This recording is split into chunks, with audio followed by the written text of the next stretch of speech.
play the Star Spangled Banner.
Our president doesn't attend any church services.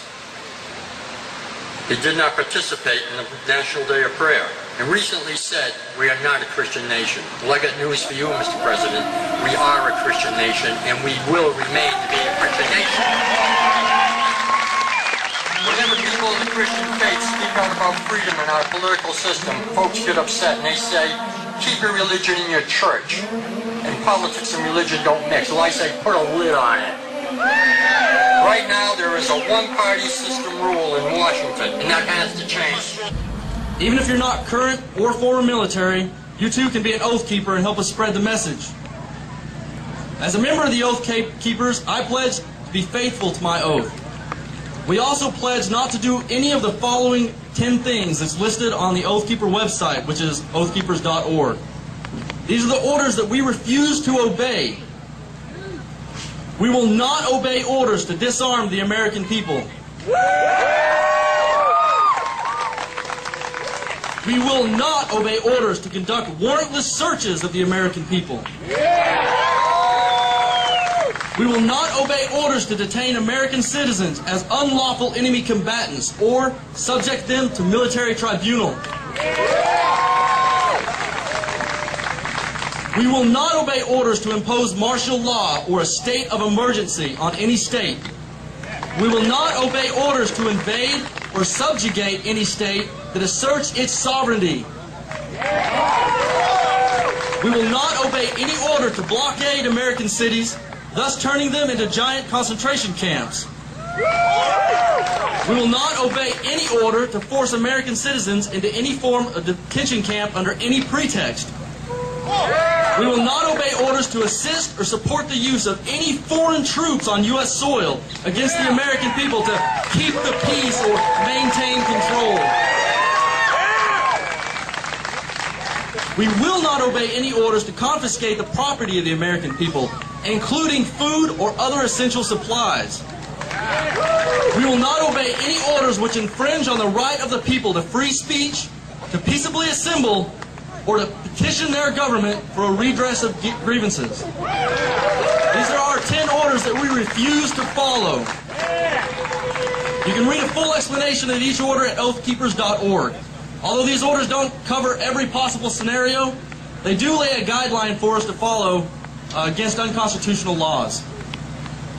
I want to take a minute and speak to you about things that are going on around all of us right now that you may not be aware of because they're not receiving a lot of coverage, all right?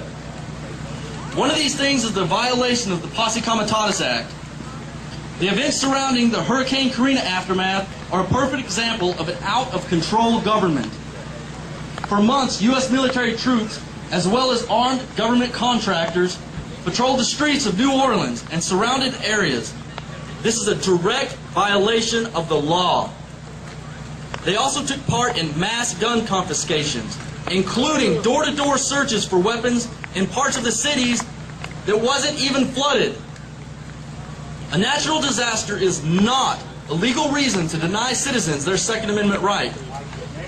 Nobody has a problem with the military rescuing people off the rooftops, but it's another thing entirely for them to be running armed patrols around the city.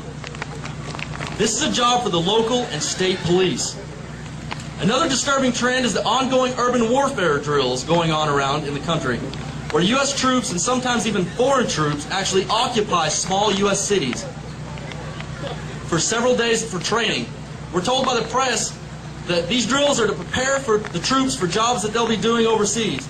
But I personally take issue with that reasoning, because the streets of Fallujah have nothing in common with Main Street, USA. The military already has mock cities and towns to train in set up all over the United States. The only logical reason for them to train going door to door in America, practicing disarming people, is to actually do that one day, here in America. But first, before we can really understand the Constitution, we need to understand the bedrock upon which it was laid. And that is biblical law. All of the law that we have today comes from biblical law, no matter where you look at it. Okay? For instance, we have covenants not to compete in business, right, Floyd? Lloyd? And what that is a negative contractual covenant, just like the Ten Commandments. It's a covenant between God and His people.